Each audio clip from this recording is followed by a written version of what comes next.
Ukraine रूस की सीमा पर जंग के हालात बने हुए हैं। किसी भी वक्त जंग छिड़ सकती है। रूस की पूरी कोशिश है कि जंग ऐसे शुरू हो जिससे यूक्रेन का बचाव कर पाना नाटो देशों के लिए मुश्किल हो जाए। लेकिन अमेरिकन सीक्रेट सर्विस ने जासूसी का ऐसा जाल बिछाया है कि रूस की प्लानिंग का एक एक शब्द पेंटागन तक पहुंच जाता है। फिर वो यूरेशिया की सीमा पर डी एस्केलेशन वाला झूठ हो या छिपाई गई डिप्लॉय की गई सैनिकों की संख्या हो। अब ये सवाल उठना लाजमी है कि आखिर अमेरिका ने ऐसा किया तो किया कैसे। इस रिपोर्ट में आप भी देखिए।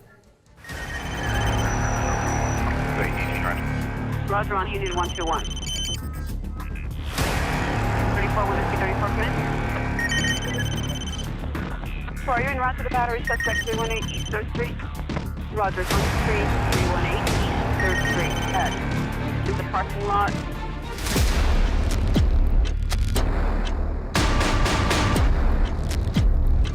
इन तस्वीरों को दिखाकर रूस ने दावा किया था कि यूक्रेन की सीमा से रूसी फौज को वापस बुलाया जा रहा है। युद्ध टालने के लिए कदम उठाए जा रहे हैं, लेकिन ये सब छद्म रणनीति का हिस्सा था।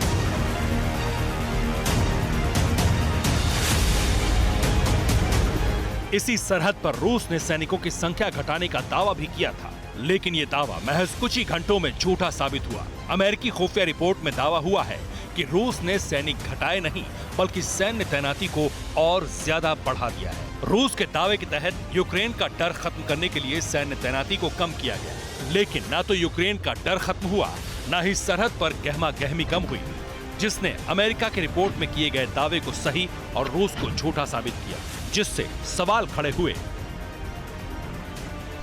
कि क्या रूस का हर प्लान अमेरिका को पता चल रहा है, या अमेरिका के जासूस रूस के रणनीतिक ग्रुप में, या फिर अमेरिका के सर्विलांस में रूस का कोना कोना है। अब हो सकता है इन तीनों सवालों का जवाब हां में हो, लेकिन अमेरिका को जो खबरें अपने सीक्रेट सोर्स से मिल रही हैं, उसमें सबसे बड़ा सोर्स जो अब तक सामने आया है वो है सैटेलाइट।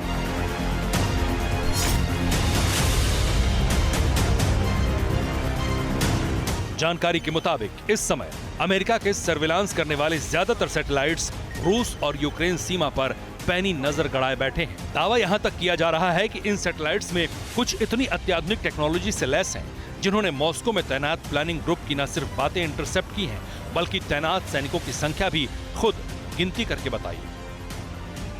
इसलिए जो भी कदम यूरेशिया की सीमा पर उठाए गए, उसे रियल टाइम पेंटागन ने देखकर 1 घंटे में ही रिपोर्ट तैयार कर दी।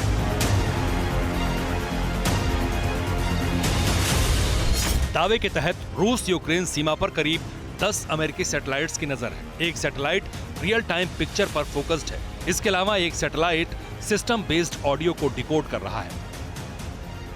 इसी तरह अलग अलग सैटेलाइट्स अलग अलग काम में लगे हैं, जिनसे रूस की हर एक्टिविटी पर लगातार डायरेक्ट नजर रखी जा रही है। और अच्छी बात यह है कि सर्विलांस के लिए एक्टिव किए गए सभी सैटेलाइट्स लेटेस्ट जनरेशन के हैं, जो किसी खास मौसम और समय की मोहताज नहीं। इसलिए ऑर्बिट में रहकर भी ये सैटेलाइट लोकेशन बदलकर अपने काम को बखूबी निभा रहे हैं। अब सवाल यह है कि अमेरिकन सैटेलाइट्स को लेकर रूस की क्या तैयारी है। क्या रूस जासूसी और सर्विलांस सिस्टम से अमेरिका को नुकसान पहुंचा सकता है? दरअसल अमेरिकन सर्विलांस सैटेलाइट्स पेंटागन के कंट्रोल में है। नासा में भी पेंटागन के साइंटिस्ट ही इन सैटेलाइट्स की लोकेशन की निगरानी करते हैं। इन सैटेलाइट्स से रियल टाइम मॉनिटरिंग बेहद सीक्रेट तरीके से होती है। इसलिए रूसी जासूसों की या रूसी सर्विलांस सिस्टम की एंट्री तकरीबन नामुमकिन है। परवाह देश की, सोमवार से शुक्रवार रात 10 बजे TV9 भारतवर्ष पर।